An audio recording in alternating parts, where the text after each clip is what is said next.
എവിടെന്നാ വിളിക്കുന്നേ? ബിജെപിയുടെ ഓഫീസിൽ നിന്നാണ് വിളിക്കുന്നത്. സുലോചന എന്നാണോ ചേച്ചിയുടെ പേര്? ആ പറയൂ. ഓക്കെ, ചേച്ചിക്ക് പ്രധാനമന്ത്രി കിസാൻ പദ്ധതി കിട്ടുന്നുണ്ടോ? കിട്ടുന്നുണ്ട്. കഴിഞ്ഞ മാസം ലാസ്റ്റോട് കൂടിയൊക്കെ പേയ്മെന്റ് വന്നതാണോ? ആ വന്നിരുന്നു. ഓക്കെ ചേച്ചി, നമ്മളിപ്പോ ഇലക്ഷന്റെ ഭാഗമായിട്ട് വിളിക്കുന്നതാണ് കേട്ടാ. ആ ചേച്ചിക്ക് ഇപ്പൊ ബിജെപി ഭരണത്തോടൊക്കെ താല്പര്യമുള്ള വ്യക്തിയാണോ? ബിജെപി ഭരണം, ഇപ്പോഴത്തെ ഭരണം വളരെ മോശമല്ലേ. മക്കൾക്കൊന്നും ജോലിയൊന്നുമില്ല, യുവജനങ്ങൾക്കൊന്നും ജോലി കൊടുക്കുന്നില്ല. ഉള്ള പൊതുമേഖല കംപ്ലീറ്റ് അദാനിക്കും അംബാനിക്കും കൊടുത്തുകൊണ്ടിരിക്കുകയല്ലേ. ഏതെങ്കിലും ഒരു പൊതുമേഖലയിൽ ജോലി കൊടുക്കാൻ പറ്റുന്നുണ്ടോ? പെട്രോളിന്റെയും ഗ്യാസിന്റെയും ഒക്കെ വില കൂടിക്കൊണ്ടിരിക്കും. ഇപ്പൊ ഇലക്ഷൻ പ്രമാണിച്ച് വില കുറച്ച്. ഇനി നിങ്ങൾ ഇലക്ഷൻ കഴിയുമ്പോൾ ഉടനെ വില കൂട്ടും.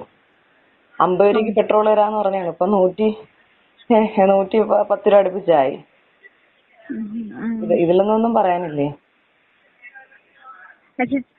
അതൊന്നും നിങ്ങളെന്തായാലും ഇലക്ഷൻ പ്രമാണിച്ച് വിളിച്ചതല്ലേ, ഒരു മറുപടിയും കൂടെ പറയും.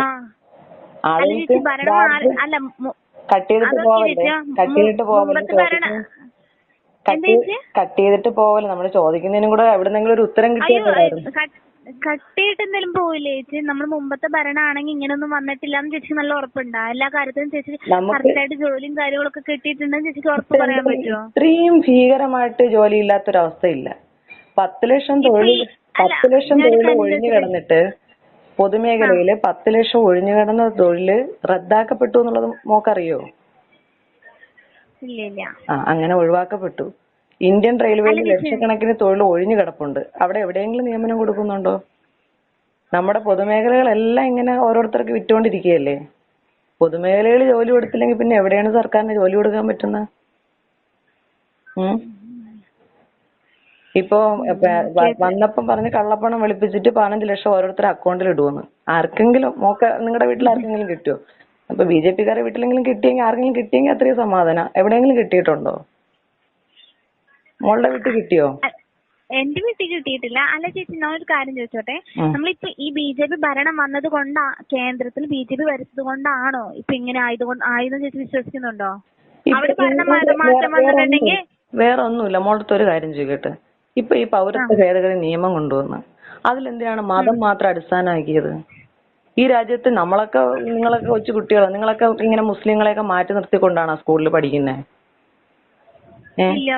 പക്ഷെ ഇപ്പൊ അങ്ങനെയല്ലല്ലോ. രാജ്യത്ത് ഭരണം പറയുന്നത് ഈ 3 അയൽ രാജ്യങ്ങൾ, പാകിസ്ഥാൻ എന്നും ബംഗ്ലാദേശ് എന്നും അഫ്ഗാനിസ്ഥാൻ എന്നുള്ള 3 രാജ്യങ്ങളിൽ നിന്നുള്ള മുസ്ലിങ്ങളെ മാത്രം എന്തിനു നിങ്ങൾ മാറ്റി നിർത്തണം?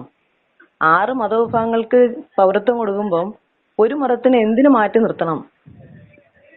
അവര് അഭയാർത്ഥികളായിട്ട് വന്നവരല്ലേ. അവരുടെ രാജ്യത്ത് അവർക്ക് പ്രശ്നമായതുകൊണ്ട് ഈ രാജ്യത്ത് അഭയം തേടി വന്നവരാണ് അഭയാർത്ഥികൾ എന്നാണ് ഞാൻ മനസ്സിലാക്കുന്നത്. അഭയം തേടി വന്നവരെ പുറത്താക്കുന്ന ഒരു പാരമ്പര്യം അത് ശരിയായ രീതിയായിട്ട് മോക്ക് തോന്നുന്നുണ്ടോ? അപ്പൊ പിന്നെ അത് തെറ്റല്ലേ? അത് അങ്ങനെയൊക്കെ കാണിക്കുന്നത് മതത്തിന്റെ പേര്. ഇത്രയും 6 വിഭാഗം മതങ്ങൾക്ക് പൗരത്വം കൊടുക്കൂന്ന് പറയുമ്പോൾ ഒരു വിഭാഗത്തിന് മാത്രം മാറ്റി നിർത്തുന്നതിനോട് നമുക്ക് ഭയങ്കരമായിട്ടുള്ള പ്രതിഷേധമുണ്ട്. ഞാനൊരു ഹിന്ദുവാണ്, പക്ഷെ എനിക്ക് വലിയ പ്രതിഷേധമുണ്ട്. കാരണം നമ്മളൊക്കെ മതം പറഞ്ഞുകൊണ്ടല്ല, ജാതിയും മതവും ഇല്ലാത്ത ഒരു മതനിരപേക്ഷ രാജ്യമാണ് ഇന്ത്യ. ആ രാജ്യത്തിനെ ഇപ്പൊ കീറി മുറിക്കണം. മണിപ്പൂരിൽ എന്താണ്, എത്ര ക്രിസ്ത്യൻ ദേവാലയങ്ങളാണ് തകർക്കപ്പെട്ടത് ഇല്ലേ? മണിപ്പൂർ ഭരിക്കുന്ന ആരാണ്? ബിജെപി ആണ്. ബീരേൻ സിംഗിന്റെ ഗവൺമെന്റ് ആണ് മണിപ്പൂർ ഭരിക്കുന്നത്. രാജ്യം ഭരിക്കുന്നത് നരേന്ദ്രമോദിയുടെ ഗവൺമെന്റ് ആണ്. ഈ 2 ഗവൺമെന്റ് ഭരിച്ചിട്ടും മണിപ്പൂരിലൊരു കലാപം ഉണ്ടായിട്ട് ഈ രാജ്യത്തിന്റെ ഗവൺമെന്റിനോ ആ സംസ്ഥാനത്തിന്റെ ഗവൺമെന്റിനോ ആ കലാപം നിയന്ത്രിക്കാൻ സാധിച്ചിട്ടുണ്ടോ?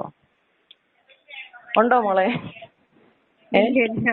അപ്പൊ നമ്മൾ ഇലക്ഷന് വോട്ട് ചോദിക്കുമ്പോൾ നമ്മുടെ രാജ്യത്തിന്റെ അവസ്ഥ നമ്മളും കൂടി മനസ്സിലാക്കണം. നിങ്ങളെപ്പോലുള്ള ചെറിയ പിള്ളേരാണ് നമ്മളെ രാജ്യത്തിന് ഇങ്ങനെ മതത്തിന്റെ പേരിൽ കീറി മുറിക്കാൻ നോക്കുമ്പോഴേ നിങ്ങളൊക്കെ പ്രതികരിക്കണം. നിങ്ങളൊക്കെ നിങ്ങളുടെ രാഷ്ട്രീയ പാർട്ടിയിൽ നിന്നുകൊണ്ട് തന്നെ പ്രതികരിക്കണം. കേട്ടോ? ഓക്കെ.